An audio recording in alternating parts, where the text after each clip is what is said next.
Meus queridos irmãos, graça e paz, como vocês estão? Aqui é o pastor Márcio Paula, você está no seu portal bíblico e hoje nós vamos dar início a uma nova sequência maravilhosa de uma série de estudos dentro do Antigo Testamento, falando justamente a respeito dos seus personagens.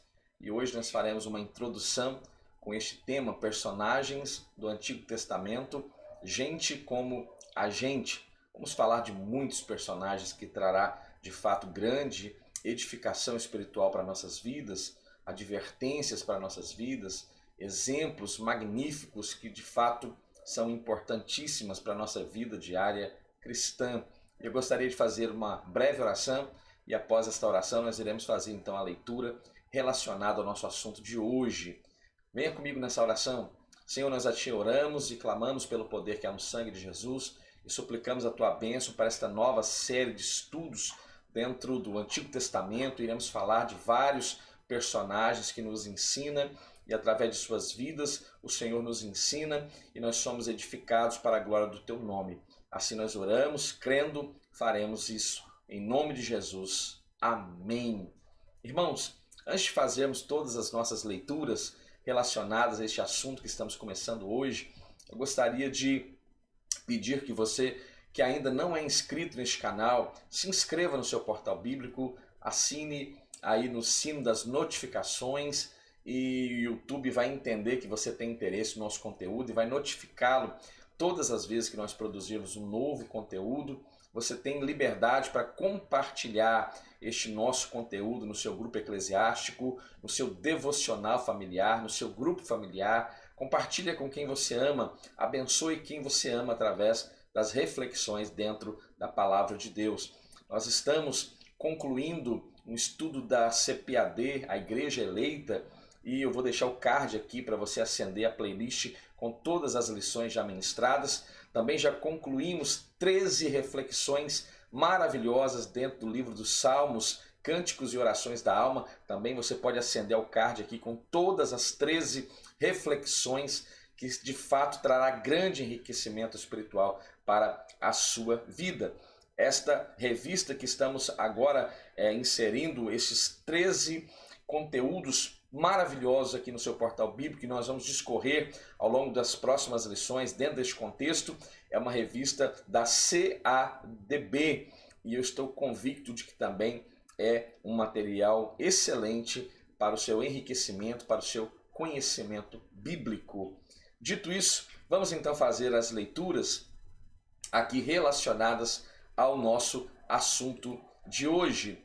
E o texto áureo desta reflexão diz: ora, tudo isto lhe sobreveio como figuras e estão escritas para aviso nosso, para quem já são chegadas os fins dos séculos. Primeira carta de Paulo aos Coríntios, capítulo 10, versículo 11. A verdade prática diz: conhecer os personagens bíblicos nos serve de referência e advertência simultaneamente. E o texto bíblico para a nossa leitura bíblica a partir deste momento, pegue sua Bíblia, não percamos o sentido de igreja, de congregação e leia a palavra juntamente comigo. E você pode também acompanhar através do seu smartphone ou do seu notebook. E o texto nos diz desta forma: e estas coisas foram-nos feitas em figura, para que não cobicemos as coisas más, como eles cobiçaram. Não vos façais, pois, idólatras como alguns deles, conforme está escrito: o povo assentou-se a comer e a beber, e levantou-se para folgar. E não nos forniquemos como alguns deles fizeram, e caíram num dia 23.000. E não tentemos a Cristo como alguns deles também tentaram, e pereceram pelas serpentes. E não murmureis, como também alguns deles murmuraram e pereceram pelo destruidor. Ora, tudo isto lhes sobreveio como figuras e estão escritas para aviso nosso, para quem já são chegados os fins dos séculos. Aquele, pois, que cuida está de pé, olhe para que não caia. Estes foram os textos relacionados ao nosso assunto, da qual iremos discorrer a partir de agora. E dentro desta leitura, já inserida desta primeira epístola de Paulo aos Coríntios, este texto que lemos agora na nossa leitura bíblica, 1 Coríntios, capítulo 10, versículo 6 ao versículo 12, já o apóstolo Paulo faz uso, deste memorial de alguns acontecimentos ao longo do povo sendo retirado do Egito, caminhando, transitando pelo deserto até serem de fato instaurados dentro da terra da promessa. E aqui nós vemos alguns acontecimentos importantíssimos e que, segundo o conselho de Paulo aos irmãos de Corinto, esses devem ser observados para que não se cometam tal qual o povo de Israel cometeram ao longo do caminho no deserto. Isso é para trazer à sua memória a necessidade de olharmos e compreendamos então todos os personagens bíblicos. E então nós vamos compreender a importância de cada um deles e nós vamos, mais do que isso, nós vamos aprender onde eles acertaram e nós vamos aprender também com eles quando eles também erraram. E isso, a palavra de Deus, ela é fantástica, porque ela não narra apenas os êxitos dos seus heróis, mas ela também faz questão de mostrar as suas falhas, seus pecados, para mostrar quão homens naturais eram eles, à semelhança de nós também, homens naturais e que somos carentes, assim como eles foram carentes, nós também somos carentes de toda espécie de intervenção divina. Este é o nosso assunto.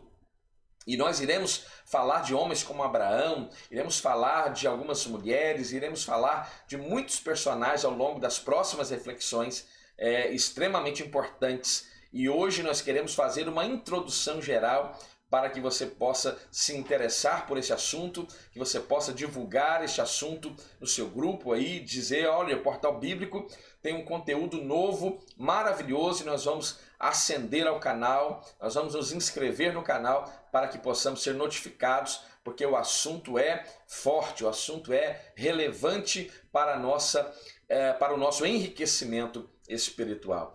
E hoje nós temos alguns objetivos propostos para essa reflexão, e o primeiro deles é explicar a importância de estudarmos esses personagens da Bíblia Sagrada.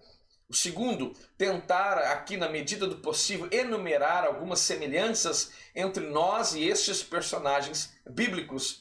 E terceiro ponto, ser grato a Deus, agradecer a Deus por modelos e referenciais que a sua graça nos propicia, nos proporciona através deste assunto que iremos discorrer agora. Há mais de 2.900 personagens dentro do contexto da Bíblia Sagrada. De alguns deles, é verdade, nós pouco sabemos ou quase nada sabemos. Outros são definitivamente anônimos.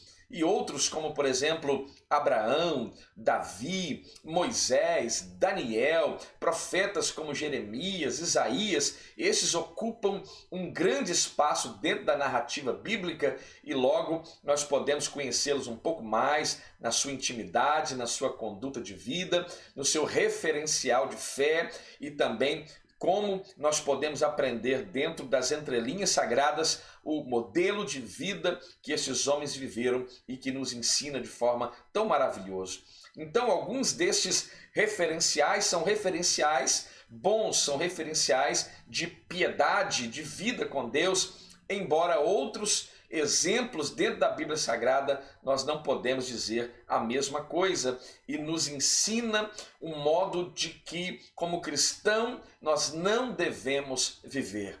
Eu gosto de fazer uma analogia quando nós lemos dentro do livro dos reis, por exemplo, você vai perceber que todas as vezes que um rei ele andava por um caminho bom, veja, o referencial ali, o parâmetro ali era Davi, andou segundo os caminhos de Davi. Nós sabemos que Davi ele é um exemplo e nós vamos falar a respeito de Davi daqui a pouco ao longo das nossas reflexões, mas Davi aqui apenas em caráter de introdução, embora nós saibamos que em alguns momentos da sua vida ele peca de forma deliberada e de forma absurda, mas nós vamos perceber que Davi ele é um parâmetro de um bom rei. E quando nós olhamos para os reis do Reino do Norte, agora o reino de Israel não unificado, mas dividido, todos os reis terão também um parâmetro, e o parâmetro é Jeroboão, filho de Nebate. Observe isso na sua Bíblia. Talvez você já tenha feito esta observação. Parabéns para você que já fez essa observação,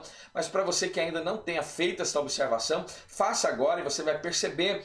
Todos os bons reis têm a expressão que andou segundo o caminho de Davi, e os maus reis do Reino do Norte, quase todos eles têm a referência a andar pelo caminho que andou Jeroboão, filho de Nebate, a saber, o primeiro rei do reino dividido, Reino do Norte, que posteriormente teve a sua capital como a cidade de Samaria.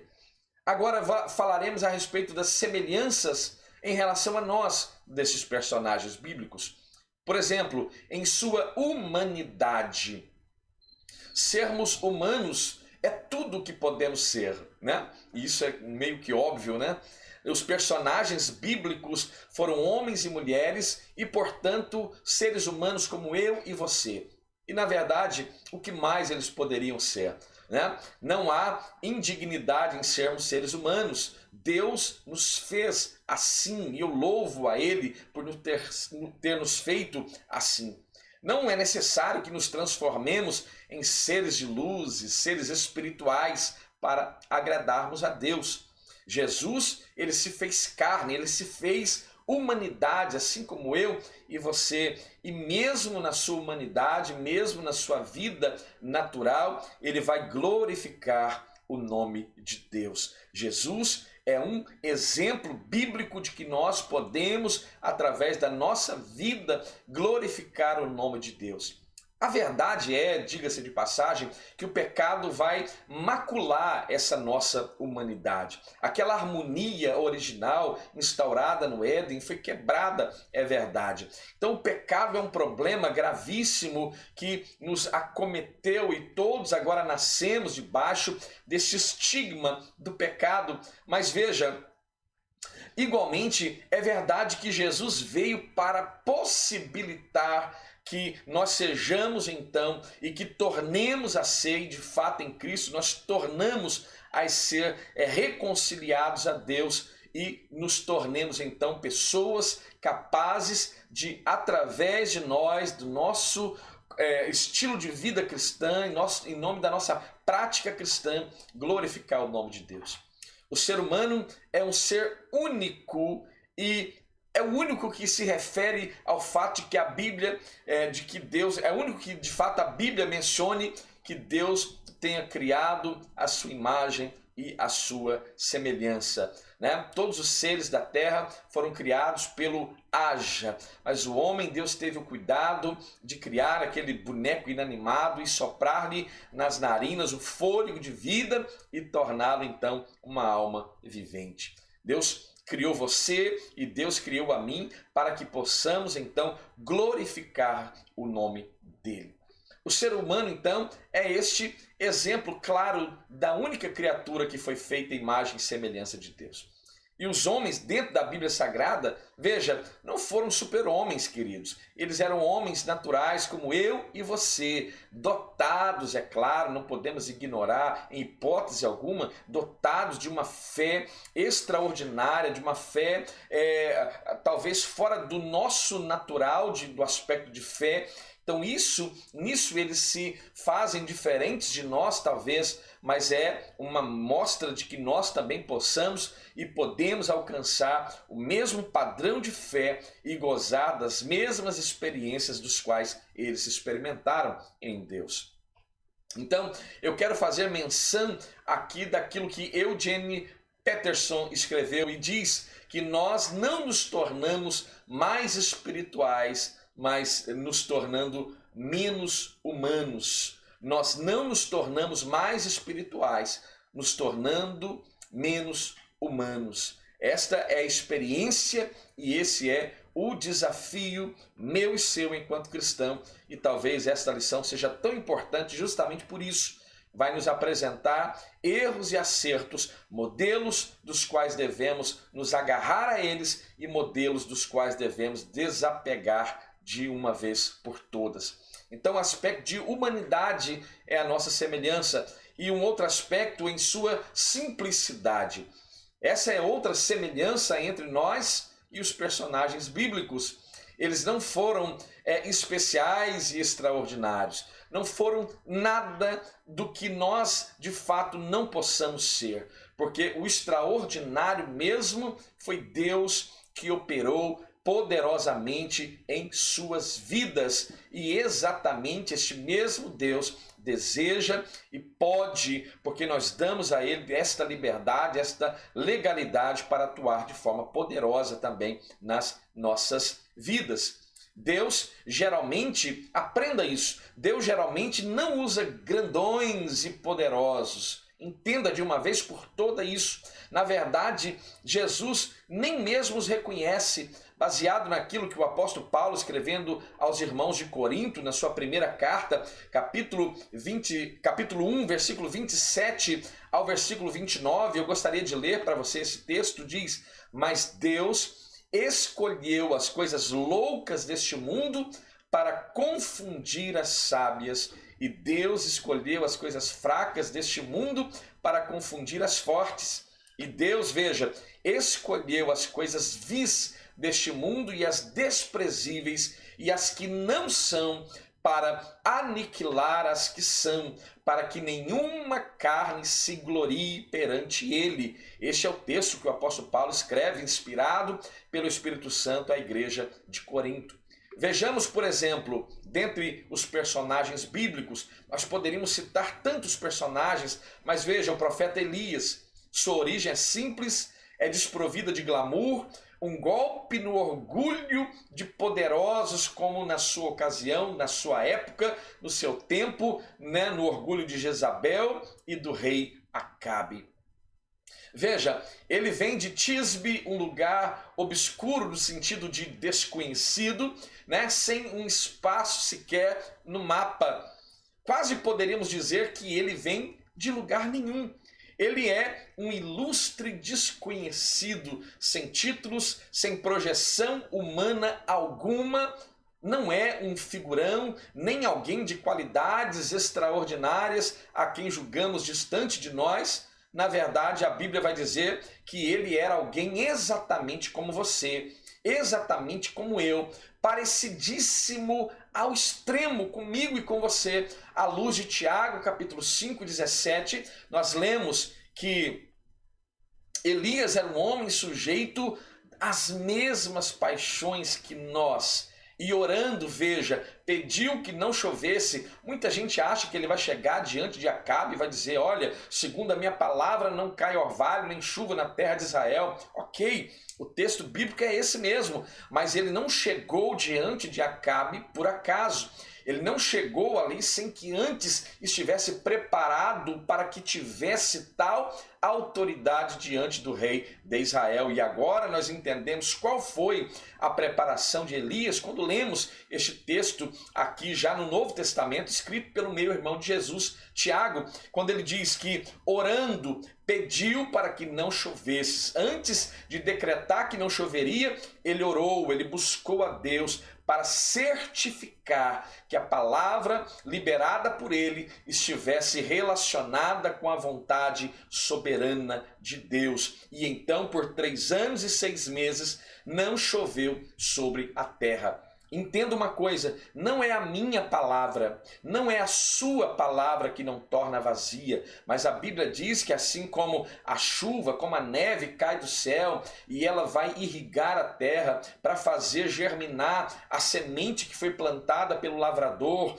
então esta semente vai germinar, vai produzir uma árvore, e esta árvore produzirá a semente, o fruto, para manter aquele que lavrou, ou seja, há um sentido, há um fundamento estabelecido para a chuva que cai do céu, ou seja, então só depois que a chuva cumpre o seu propósito é que então ela vai evaporar e tornar a subir aos céus. Assim a palavra diz que assim é a palavra que sai da minha boca, a boca de Deus não torna para ele vazia antes que cumpra o que lhe apraz. Então há a necessidade que oremos, de que busquemos, de que de fato nos constrangemos diante de Deus, para que a nossa palavra seja coerente com a vontade plena, soberana e absoluta de Deus. Então a nossa palavra terá efeito como a palavra de Elias teve efeito no tempo de Acabe.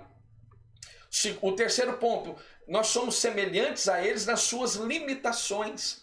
Muitos creem que não podem ser usados por Deus devido às suas limitações. Veja, existem de fato muitas pessoas com esses pensamentos. Uma síndrome de inferioridade, que eu ouso dizer que isso é até mesmo maligno. Veja, mas observe os muitos exemplos dentro das Sagradas Escrituras.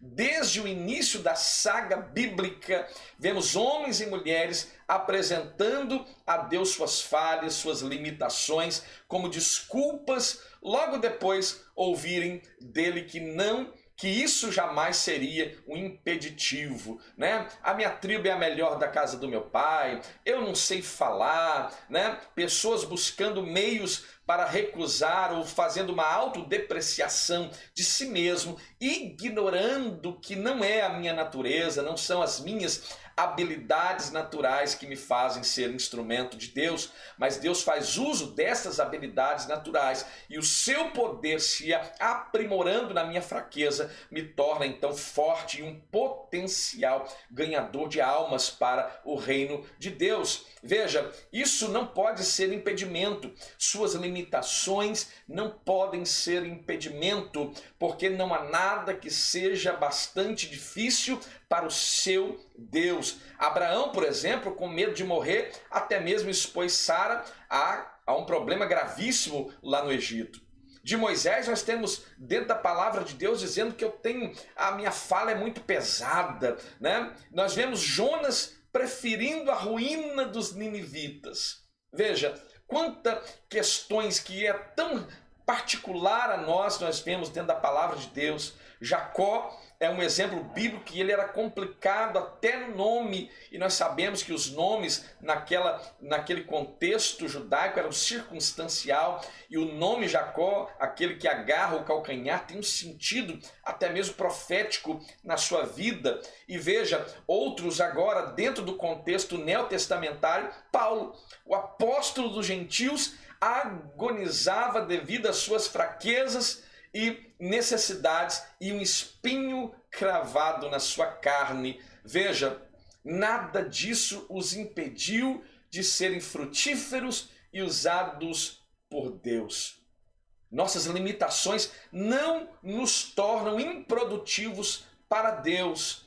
Apenas o pecado pode nos tornar improdutivos. O pecado, sim, é o problema que nós devemos tratar com alta prioridade em nossa vida. A única coisa que realmente nos impossibilita e conspira contra nós, contra as nossas vidas e contra a vida cristã sadia é de fato o pecado. Todos nós, sem exceção, influenciamos e também somos influenciados. E assim são estes personagens bíblicos, nos influenciaram e nos influenciam até os dias de hoje. E para se ter uma ideia, dentre os livros mais vendidos no mundo, você pode pesquisar, você vai encontrar um livro escrito pelo sonhador imortal chamado John Bunyan. E este livro é o famoso livro chamado Peregrino. E você pode conhecer um pouco da história de John Bunyan lendo o livro de Orlando Boyer chamado Heróis da Fé. E quando você está diante da apresentação de John Bunyan, você quase cai para trás, pensando que ele é um grande erudito, alguém extremamente habilitado nas letras, e você vai aprender que ele era um humilde funileiro. E veja como este homem foi uma ferramenta de Deus no seu tempo, e a sua literatura, ela também permanece, ela está imortalizada, eu diria, por causa do seu testemunho de vida, sua conduta de vida. Um homem que era um simples homem, que não tinha nenhuma erudição, e ele é, então, este grande porta-voz que o seu conteúdo bíblico, a sua história, seus livros ainda estão vivos, e ele vive através da sua literatura. Veja, a sua condição jamais será impedimento para que Deus possa usá-lo com poder, com autoridade, na pregação da palavra. Esses dias estava vendo uma postagem na internet falando de que os pregadores deviam ter curso superior em teologia. Veja, estão jogando no lixo toda a história da Assembleia de Deus no Brasil. Estão jogando no lixo toda a história da sua igreja que é estabelecida na sua cidade. Eu venho de igreja do interior do estado e ignoram esses grandes homens que se julgam agora capacitados pela teologia, e não estou tirando o mérito da teologia. Se você tem condições, faça mesmo, estude mesmo, aprenda mesmo, mas não ignore que o poder consiste em estar em Cristo, que um diploma não traz consigo a unção do Altíssimo. E veja, não ignore a história que foi traçada, que você é fruto desta história, que eu sou fruto dessa história, que nós não iremos pagar. Escute isso, você, eu, a nossa geração, a geração dos nossos filhos, não irão pagar o preço que esses precursores das Assembleias de Deus no Brasil, nos interiores, pagaram, até mesmo sem muita leitura, sem muita instrução, trabalhando o dia inteiro na lida, com as suas mãos calejadas da panha do café, do trabalho braçal, e que de noite estavam dentro das igrejas, assumindo os púlpitos e pregando uma palavra de poder de Deus. O apóstolo Paulo é um exemplo claro quando ele diz que a pregação que ele pregava, e eu me emociono quando eu me lembro deste texto de Paulo, porque ele diz, inspirado pelo Espírito Santo, e ele diz que a sua pregação não consistia de palavras persuasivas de conhecimento humano, mas a pregação de Paulo era uma pregação cheia de poder no Espírito de Deus. Não jogue fora a sua história. Não ignore o legado que homens indoutos, homens iletrados deixaram e que abençoaram a sua vida. O segundo aspecto que nos faz tão semelhante a esses homens da Bíblia, e eles nos inspiram de forma tão maravilhosa. Primeiro, no que eles nos inspiram? Primeiro, a desfrutar da graça.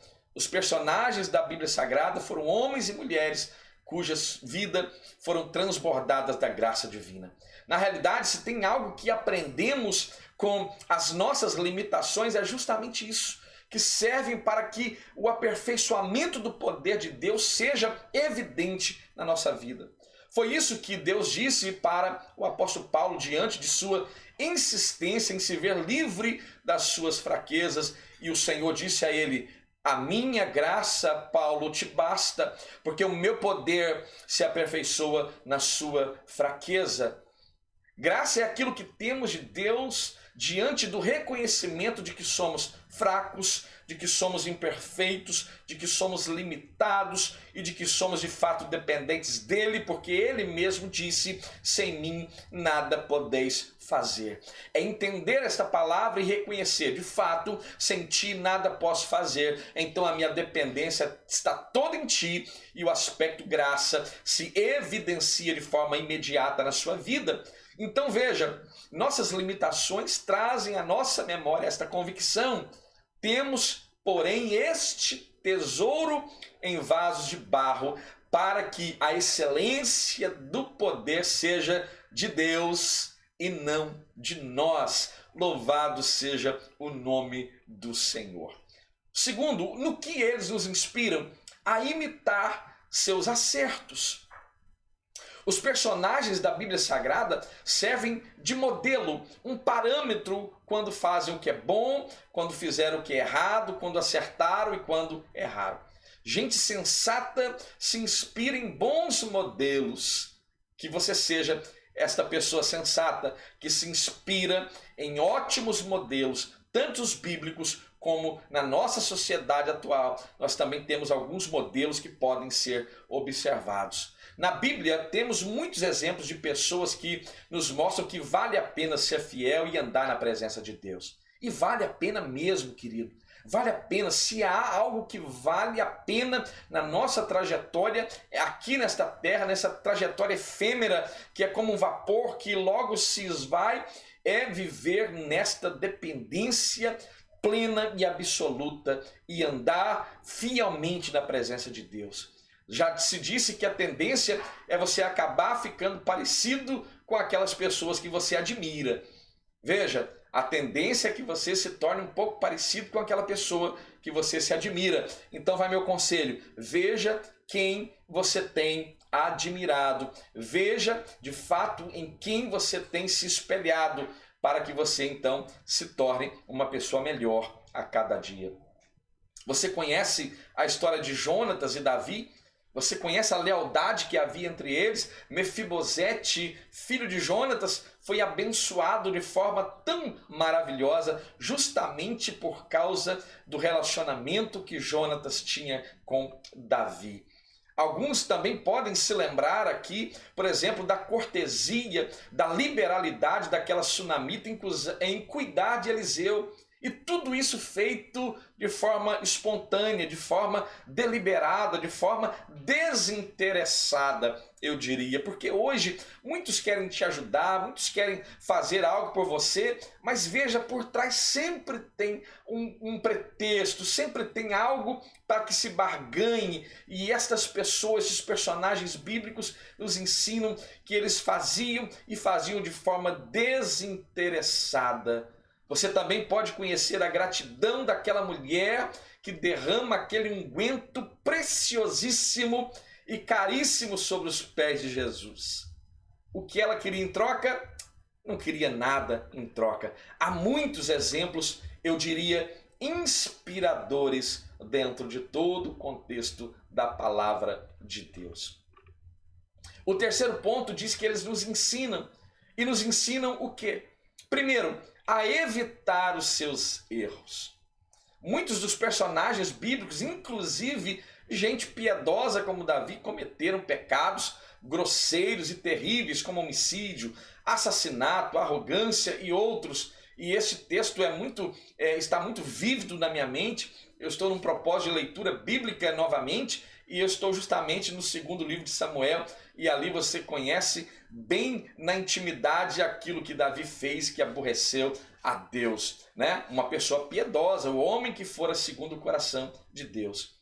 Veja, se a Bíblia fosse um livro meramente humano, e aqui vai de forma uma defesa da Bíblia Sagrada, e aqui neste canal, vou deixar aqui no card, eu tenho um vídeo maravilhoso para edificar a sua vida. Acesse aqui o card, que é chamado A Bíblia é a Palavra de Deus. E aqui é uma defesa também desta palavra, porque se esse livro fosse meramente um livro humano, fala a verdade, você como um escritor, você iria expor todos os erros, tudo aquilo que cometeu, que desagradou a Deus, o seu herói? Eu creio que não. Eu creio que você, por certo, tentaria omitir ao extremo os fracassos destes heróis, da sua literatura, mas a Bíblia não é um livro humano, embora tenha sido escrita por hagiógrafos, homens que receberam o entendimento, a revelação, a instrução do Altíssimo, e eles escrevem os erros, e eles também não se furtam a escrever os erros gravíssimos que esses homens cometeram. Eles escrevem os acertos e não se furtam na responsabilidade de apresentar os erros destes homens. Veja, alguém inclusive já fez uma observação interessante dizendo que a Bíblia não tem valor porque os personagens nelas descritos eram muito falhos. Veja que coisa curiosa, né? Quando na verdade isso é um fator que agrega valor e veracidade à palavra de Deus.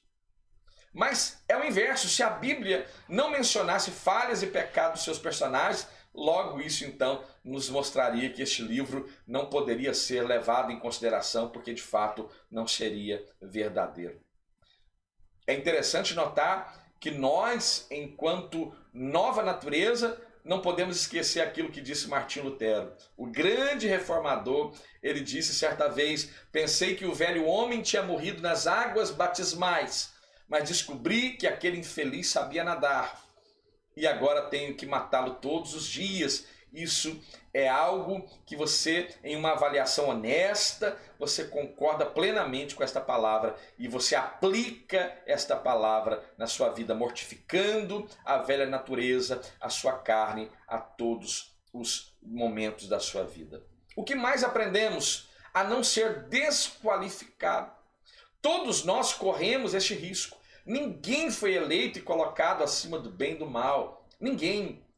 A Bíblia e a história registram vários exemplos de pessoas que um dia já foram apaixonadas por Deus, cheias do Espírito Santo e fizeram grandes obras no reino e que hoje encontram-se desqualificadas. Irmãos, isto é algo sério e é algo que deve chamar a nossa atenção. E como o texto que lemos na leitura introdutória, o final dele diz: aquele que está de pé, cuide para que não caia. Não seja enganado pelo engodo da pregação que alega uma vez salvo, salvo sempre. A nossa vida, ela é uma busca contínua, diária, para esta confirmação permanente da salvação em nossa vida. O motivo disso é que foram fazendo concessões, foram relativizando as coisas, foram relativizando principalmente o pecado. E veja o que foi acontecendo. Elas foram então relativizando, fazendo concessões pequenas no início, mas que foram minando sua sensibilidade espiritual. Foram abrindo mão de valores absolutos da palavra de Deus por comportamentos e atitudes até vistos como normais na nossa cultura, mas que Deus não aprova, que são reprovados por Deus. Se é reprovado por Deus, logo é imperativo que seja reprovada também pela sua igreja, que constitui o seu corpo. Frouxidão progressiva em relação ao pecado vai gerando queda interior e perda de santidade. E por fim, nos desqualifica diante de Deus. Não que ele não nos guarde, mas é que este afastamento consciente e deliberado, querido, vai de fato nos expondo ao perigo. Como disse Aurelius Augustin, o famoso Agostinho, o diabo é como um cachorro louco acorrentado.